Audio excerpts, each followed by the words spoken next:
بسم اللہ الرحمن الرحیم۔ السلام علیکم۔ امید ہے آپ سب لوگ خیریت سے ہوں گے، مزے میں ہوں گے، خوش ہوں گے۔ میری دعا ہے کہ اللہ آپ لوگوں کو خوش رکھے، آباد رکھے۔ میرے چینل کو سبسکرائب بھی کرے، لائک بھی کرے، اپنے دوستوں سے بھی شیئر کرے، اس کار خیر میں شامل ہو جائے۔ جو خود نہیں بول پاتا اس کا صبر بولتا ہے۔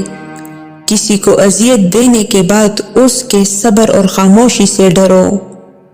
اللہ آہٹیں بھی سنتا اور پکار بھی، مگر بس وہ ہمارا صبر آزماتا ہے۔ صبر کی حد یہ ہے کہ اللہ کی تقسیم اور اپنی تقدیر پر کوئی اعتراض نہ ہو۔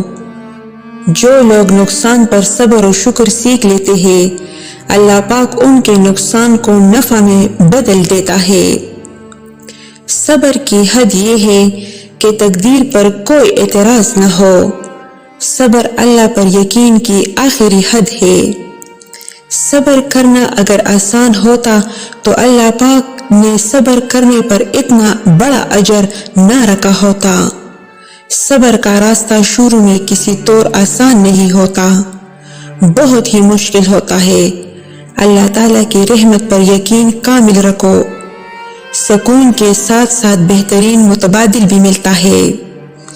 کسی کے صبر کا امتحان نہ لیا کرو۔ میں نے ایسے کرنے والوں کو اکثر پچھتاتے دیکھا ہے۔ میں نے اکثر ایسے لوگوں کو پچھتاوے دیکھا ہے۔